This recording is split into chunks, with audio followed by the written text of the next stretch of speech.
loyalty, integrity, networking, glory, house of healing.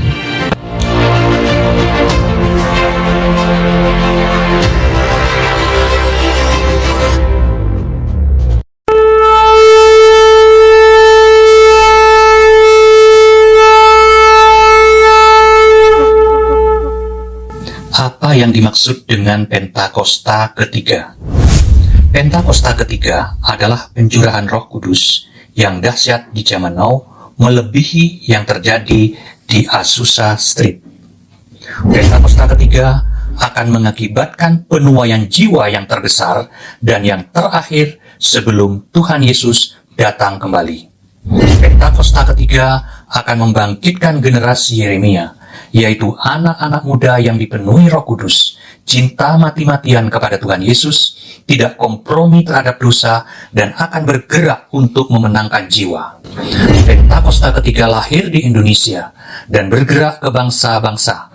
Gerakan ini dari timur ke barat dan akan kembali ke Yerusalem.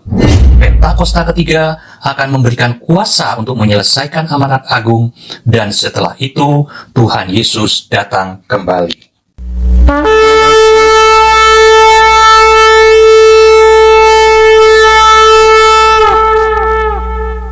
Mazmur 91. Dalam lindungan Allah. Orang yang duduk dalam lindungan yang maha tinggi dan bermalam dalam naungan yang maha kuasa akan berkata kepada Tuhan, tempat perlindunganku dan kubu pertahananku, Allahku yang kupercayai. Sungguh, dialah yang akan melepaskan engkau dari jerat penangkap burung, dari penyakit sampar yang busuk. Dengan kepaknya ia akan menudungi engkau, di bawah sayapnya engkau akan berlindung. Kesetiaannya ialah perisai dan pagar tembok. Engkau tak usah takut terhadap kedahsyatan malam, terhadap panah yang terbang di waktu siang, terhadap penyakit sampar yang berjalan di dalam gelap, terhadap penyakit menular yang mengamuk di waktu petang. Walau 1.000 orang rebah di sisimu, dan 10.000 di sebelah kananmu, tetapi itu tidak akan menimpamu. Engkau hanya menontonnya dengan matamu sendiri, dan melihat pembalasan terhadap orang-orang fasik. Sebab Tuhan ialah tempat perlindunganmu. Yang maha tinggi telah kau buat tempat perteduhanmu. Malapetaka tidak akan menimpa kamu, dan tulah tidak akan mendekat kepada kemahmu. Sebab malaikat-malaikatnya akan diperintahkannya kepadamu untuk menjaga engkau di segala jalanmu. Mereka akan menatang engkau di atas tangannya, supaya kakimu jangan terantuk kepada batu. Singa dan ular tedung akan kau langkahi, engkau akan menginjak anak singa dan ular naga. Sungguh, hatinya melekat kepadaku, maka aku akan meluputkannya, aku akan membentenginya, sebab ia mengenal namaku. Bila ia berseru kepadaku, aku akan menjawab, aku akan menyertai dia dalam kesesakan, aku akan meluputkannya dan memuliakannya. Dengan panjang umur akan kukenyangkan dia, dan akan kuperlihatkan kepadanya keselamatan daripadaku.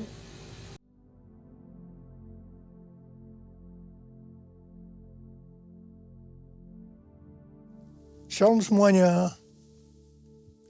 Menurut kalender Ibrani, dari tanggal 3 Oktober 2024 sampai dengan 23 September 2025, kita memasuki tahun 5785, yaitu tahun PH. PH artinya 85. P itu angka 80. H merupakan huruf kelima dari alfabet Ibrani. Gambaran huruf P adalah sebuah mulut. Sedangkan angka 5 adalah kasih karunia. Angka 5 muncul 2 kali, yaitu berarti kasih karunia ganda akan dicurahkan. Katakan amin. Kunci untuk mendapatkan kasih karunia ganda adalah mulut. Ingat bahwa kita masih berada di dekade P, di mana kita diingatkan tentang peranan mulut, termasuk ucapan, lidah, termasuk juga apa yang diketik di media sosial. Amsal 18 ayat 21 berkata, Hidup dan mati dikuasai lidah. Siapa suka menggunakannya akan memakan buahnya. Tuhan Yesus berkata dalam Matius 12 ayat 36 dan 37. Aku berkata kepadamu, setiap kata gegabah yang diucapkan orang akan dipertanggungjawabkannya pada hari penghakiman. Sebab menurut ucapanmu engkau akan dibenarkan, dan menurut ucapanmu pula engkau akan dihukum. Karena itu kita harus menjaga mulut, ucapan, lidah, apa yang diketik, dan menggunakannya untuk memuliakan Tuhan. Berkata benar dan membangun, serta menjauh dari kejahatan mulut dan saksi dusta. Ada kalanya Tuhan menghendaki agar kita berdiam diri. Puasa berbicara sebagai tindakan penguasaan diri. Ini juga adalah salah satu bentuk strategi peperangan rohani. Ingat waktu bangsa Israel menghancurkan tembok Yerikho. Kita baru meninggalkan tahun P. Dalet 84 yang berbicara tentang pintu yang terbuka dan hanya orang yang merendahkan diri yang bisa memasuki pintu itu. Orang yang merendahkan dirinya, salah satu cirinya bisa lihat dari mulut, ucapan, lidah, dan apa yang diketik. Tahun 5785 ini merupakan kelanjutan dari tahun 5784, di mana merupakan tahun tiba-tiba. Tiba-tiba terjadi hal-hal yang belum pernah terjadi sebelumnya. Termasuk peperangan, bencana alam, kekacauan, keributan, dan termasuk juga pemurnian dalam gerejanya. Makna tahun 5785 adalah tahun menyambut kedatangan Roh Kudus, yang membuat umat Tuhan merasa butuh dan mengingini Roh Kudus. Akan banyak terdengar orang-orang yang berseru-seru, kami memerlukan Engkau Roh Kudus, kami memerlukan Engkau Roh Kudus. Come Holy Spirit, fall in this place. I need more and more of you. Fill me again with the power of your Spirit. Lord, I'm crying out for more and more of you.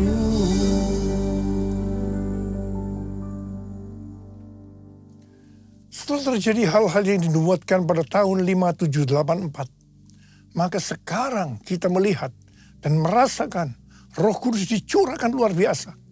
Pentakosta ketiga sudah dicurahkan luar biasa.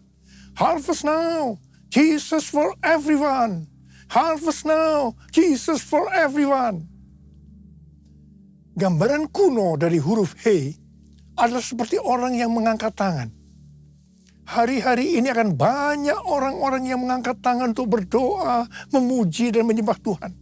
Karena lawatan Roh Kudus Pentakosta ketiga yang dahsyat terjadi.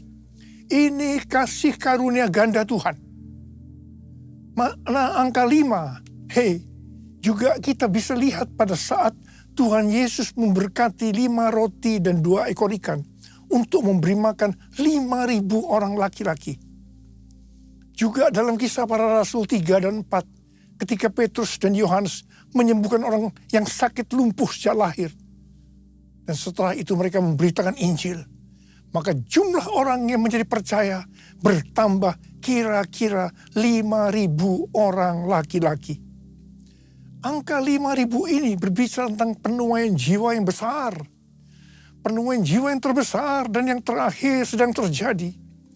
Mereka sedang melihat tanda dan mujizat yang luar biasa. Pada saat Roh Kudus dicurahkan, maka akan terjadi seperti yang dituliskan dalam Yesaya 32 ayat 15 sampai 17 yang berkata, sampai dicurahkan kepada kita roh dari atas, maka padang gurun akan menjadi kebun buah-buahan. Dan kebun buah-buahan itu akan dianggap hutan. Di padang gurun selalu akan berlaku keadilan. Dan di kebun buah-buahan akan tetap ada kebenaran. Di mana ada kebenaran, di situ akan tumbuh damai sejahtera. Dan akibat kebenaran ialah ketenangan dan ketentraman untuk selama-lamanya. sebelum Roh Kudus dicurahkan dalam hidup kita, sebelum kita dipenuhi dengan Roh Kudus, maka kita ini diibaratkan sebagai padang gurun. Keadilan akan tinggal di padang gurun. Jadi yang dituntut selalu keadilan. Mata ganti mata, gigi ganti gigi. Tidak ada maaf bagimu. Tapi pada saat kita dipenuhi Roh Kudus, maka kita diibaratkan menjadi kebun buah-buahan. Kita akan berbuah dengan lebatnya. Kita selalu akan melakukan kebenaran. Dikatakan di mana ada kebenaran, di situ akan ada damai sejahtera. Buah dari damai sejahtera ialah ketenangan dan ketentraman untuk selama-lamanya. Amin. Makna huruf He seperti pada gambar ini adalah bahwa celah atau jendela yang terbentuk pada huruf He ini merupakan gambaran celah atau jendela mulut Tuhan yang menghembuskan rohnya. Perhatikan juga cara pelafalan huruf ini. Pun seperti orang yang menghembuskan nafasnya. Hei. Nama Abram berubah menjadi Abraham. Karena ditambah dengan huruf He. Yang artinya Abram menjadi Abraham. Karena ada hembusan Roh Kudus. Ada pewahyuan. Hembusan Roh Kudus atau pewahyuan akan membuat banyak orang menjadi berani dan bertindak dengan iman seperti Abraham yang taat pada perintah Tuhan. Abraham taat untuk menuju kemana Tuhan memanggil. Bahkan rela mempersembahkan Ishak anaknya yang tunggal. Mereka akan meninggalkan masa lalunya. Meninggalkan apa yang sudah familiar untuk menuju destiny yang Tuhan tentukan. Haleluya. Dalam tahun 5785 yang merupakan tahun pencurahan Roh Kudus, kita diingatkan tentang berbahasa roh atau berbahasa lidah. 1 Korintus 14 ayat 14 dan 15 berkata, sebab jika aku berdoa dalam bahasa lidah, rohkulah yang berdoa. Tetapi akal budiku tidak menghasilkan apa-apa. Jadi apakah yang harus kubuat? Aku akan berdoa dengan rohku, tetapi aku akan berdoa juga dengan akal budiku. Aku akan menyanyikan pujian dengan rohku, tetapi aku akan menyanyikan pujian juga dengan akal budiku. Manusia itu terdiri dari roh, jiwa, dan tubuh. Ketiganya harus berdoa, memuji, dan menyembah Tuhan. Tubuh, bisa angkat tangan, tepuk tangan, lipat jari. Jiwa atau akal budi dengan menggunakan bahasa yang kita mengerti. Tetapi kalau roh, itu harus dengan bahasa roh atau bahasa lidah. Kalau tidak berbahasa roh atau berbahasa lidah, berarti ada sesuatu yang kurang. Tidak sempurna. Karena itu saya harus terus berdoa buat kita semua. Supaya kita bisa berbahasa roh. Berbahasa lidah. Rasul Paulus berkata, aku mengucap syukur kepada Allah bahwa aku berbicara dalam bahasa lidah lebih daripada kamu semua. Ada pertanyaan, mengapa dalam ibadah orang berbahasa roh bersamaan, padahal 1 Korintus 14 ayat 27 dan 28 berkata, bahwa hanya 2-3 orang yang boleh berbahasa roh. Satu persatu dan harus ditafsirkan. Nah, bedakan. Karunia bahasa roh untuk tujuan nubuatan dari atas ke bawah itu untuk membangun jemaat. Itu di 1 Korintus 14 ayat 27 dan 28. Hanya 2-3 orang bergantian yang boleh berkata dengan bahasa roh disertai penafsirannya. Tetapi kalau bahasa roh sebagai tanda awal baptisan Roh Kudus untuk tujuan penyembahan, artinya dari bawah ke atas untuk membangun diri sendiri. Ini boleh digunakan bersama dalam ibadah seperti 120 orang pada hari raya Pentakosta. atau 12 murid di Efesus dan lain-lainnya.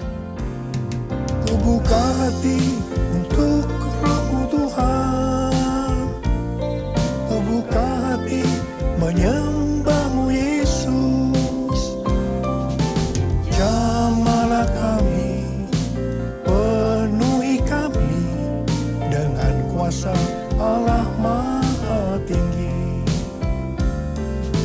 Jamahlah kami, penuhi kami dengan kuasa Allah Maha Tinggi.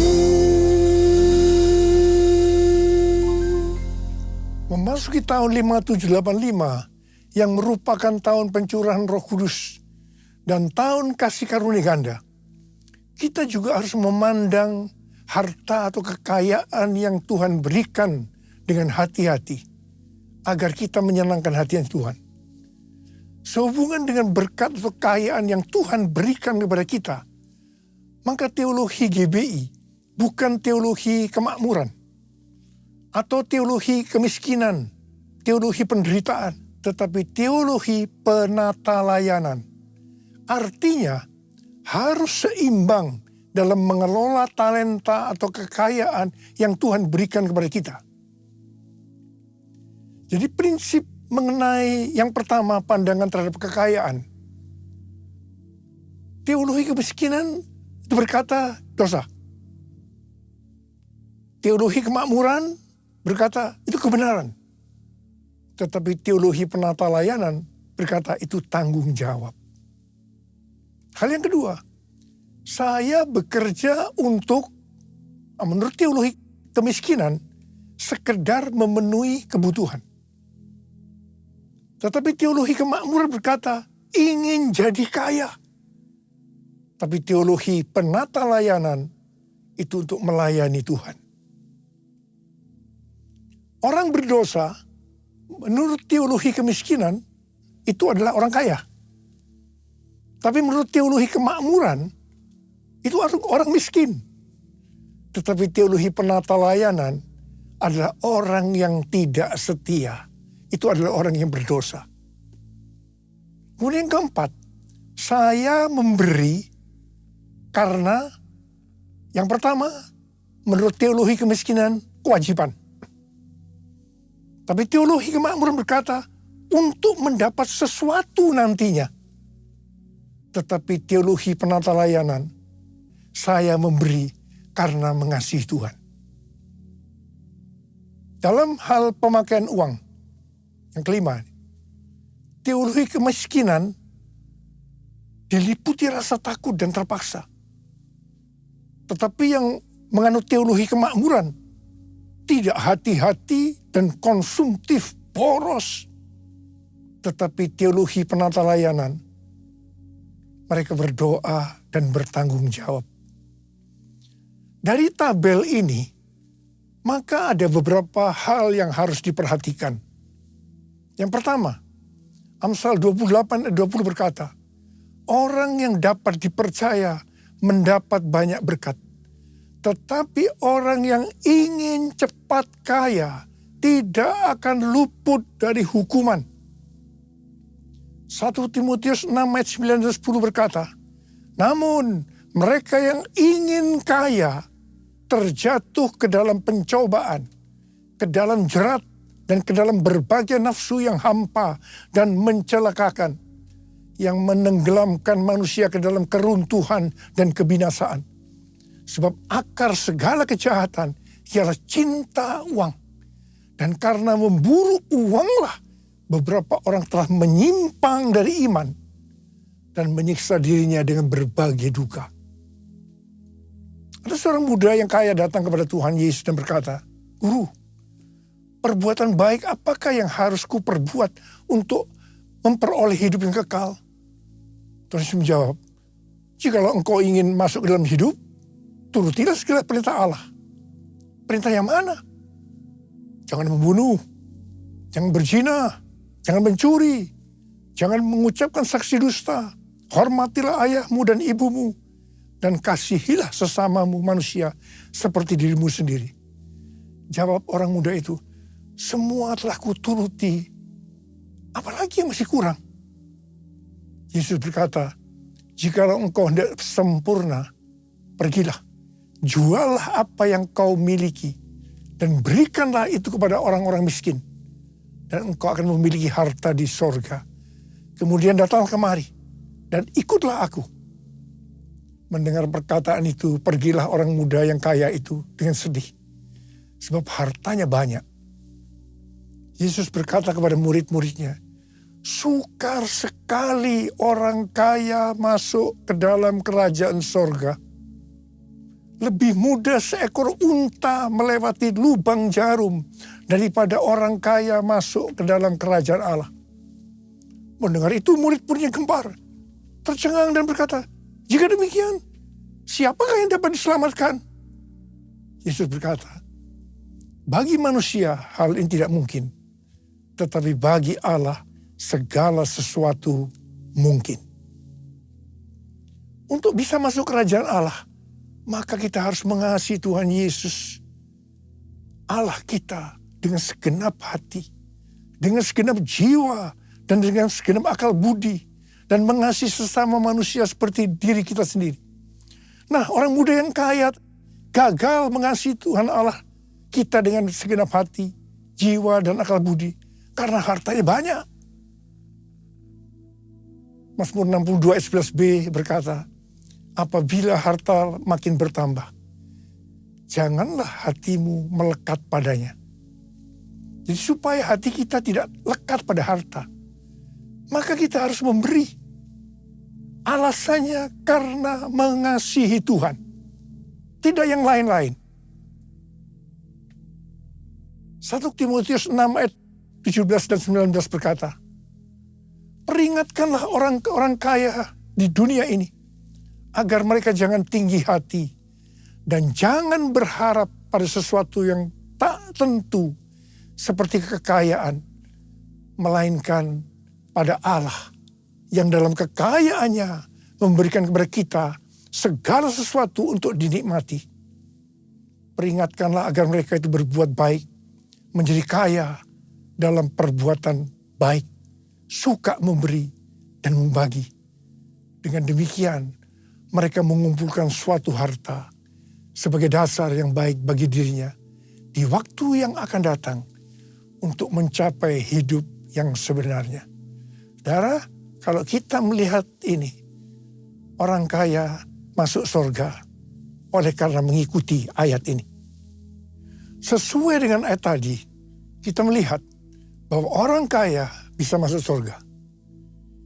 Sekali lagi diingatkan, kita memberi bukan karena kewajiban. Kita memberi bukan karena untuk mendapat sesuatu nantinya, tetapi kita memberi karena mengasihi Tuhan. Aku mengasihi Engkau, Yesus, dengan segenap hatiku. Aku mengasihi Engkau, Yesus, dengan segenap jiwaku. Ku renungkan firman-Mu siang dan malam, ku pegang perintah-Mu dan ku lakukan. Engkau tahu ya Tuhan, tujuan hidupku hanyalah untuk menyenangkan hati-Mu. Menyenangkan hati-Mu, menyenangkan hati-Mu.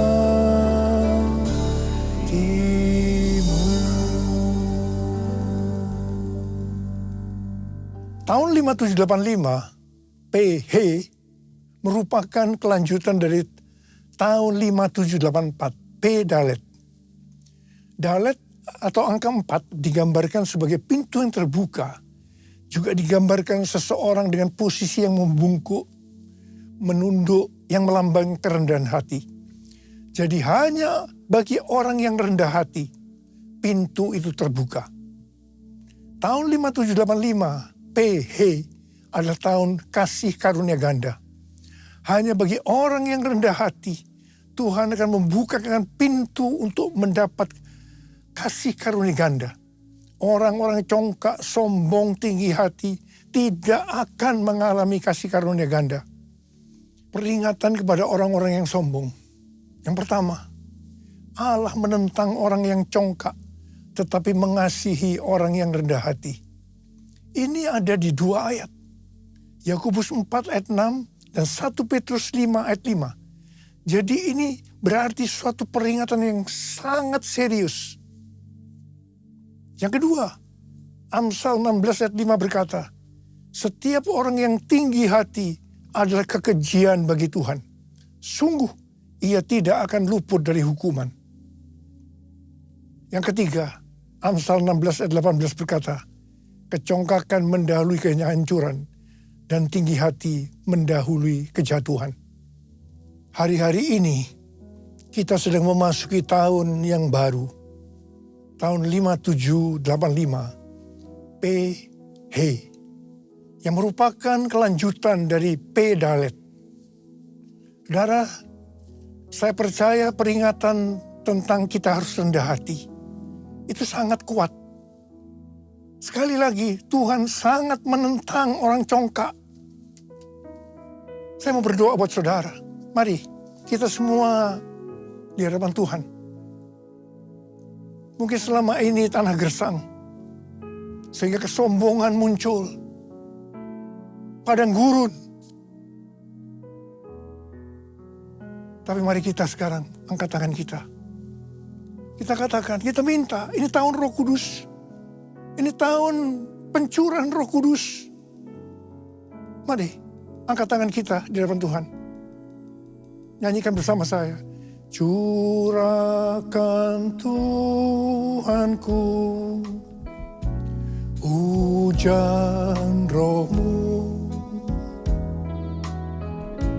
basahilah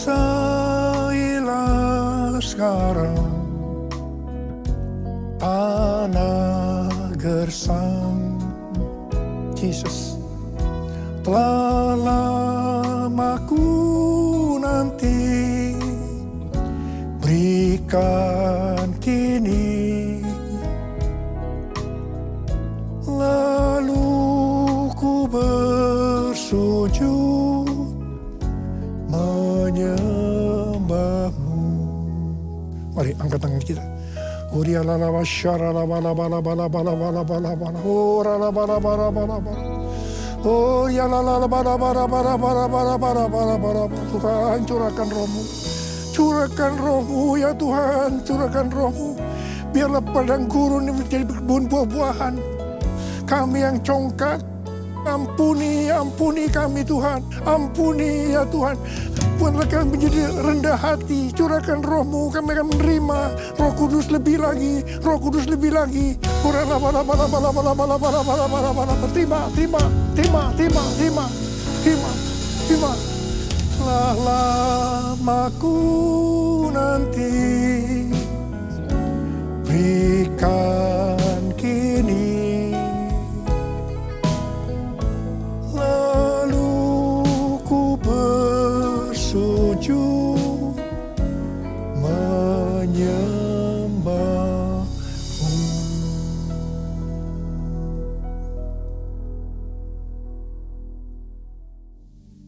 Mari kita akan masuk dalam perjamuan kudus.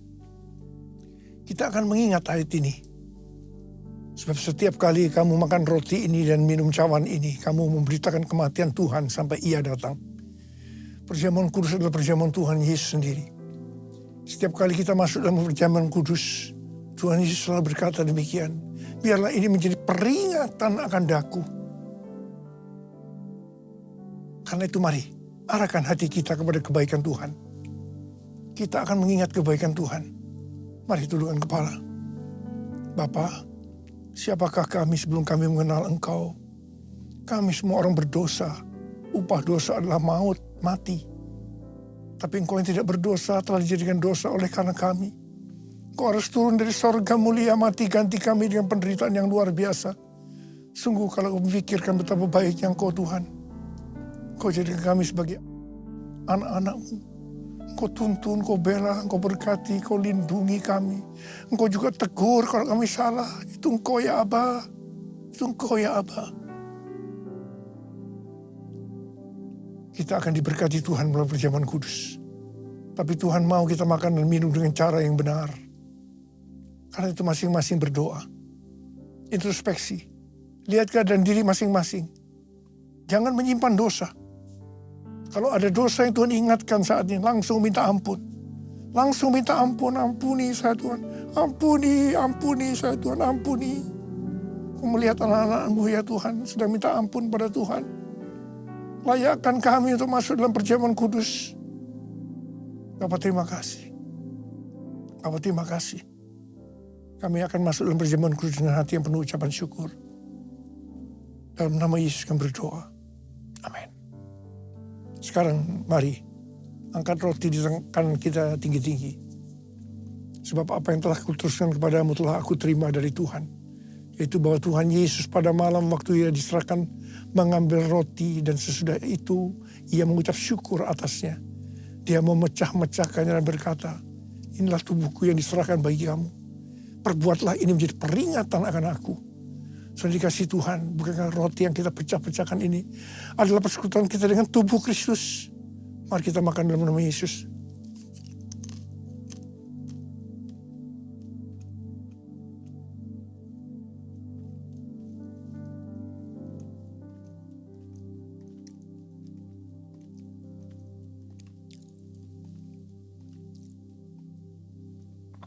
Angkat cawan di tangan kanan kita tinggi-tinggi.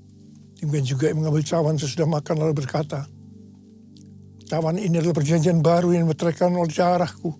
Perbuatlah ini setiap kali kamu minumnya menjadi peringatan akan aku. Sudah dikasih Tuhan. Bukankah cawan pengucapan syukur yang atasnya kita ucapkan syukur adalah persekutuan kita dengan darah Yesus. Mari kita minum dalam nama Yesus.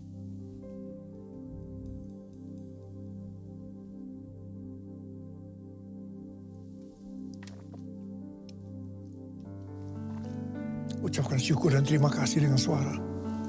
Tuhan terima kasih. Tuhan terima kasih ya Tuhan. Terima kasih ya Tuhan. Oh Tuhan terima kasih. Terima kasih ya Tuhan. Urala bala bala bala bala bala. Urala bala bala bala Tuhan. Jamah anak-anak-Mu satu persatu. Mereka membutuhkan jamahan Tuhan. Jamah mereka ya Tuhan. Mereka butuh pertolongan Tuhan. Saat ini Kau sedang menyembuhkan yang sakit. Sedang membebaskan yang terikat. Yang menghibur yang susah. Menguatkan yang lemah. Memberikan pengharapan-pengharapan yang baru. Bagi yang datang dengan keadaan putus pengharapan. Tuhan Yesus, Kau baik. Kau sungguh baik dan sangat baik pada kami semua. Bapa terima kasih. Terima kasih. Terima kasih Tuhan. Terima kasih. Terima kasih Yesusku. Terima kasih Yesusku, puji syukur hanya bagi Tuhanku. Terima kasih Yesusku, terima kasih Yesusku, puji syukur hanya bagi Tuhanku. Terima kasih, terima kasih Yesusku, terima kasih Yesusku, puji syukur hanya bagi Tuhanku. Terima kasih Yesusku, terima kasih Yesusku, puji syukur hanya bagi Tuhanku. Puji syukur hanya bagi Tuhanku. Puji syukur hanya bagi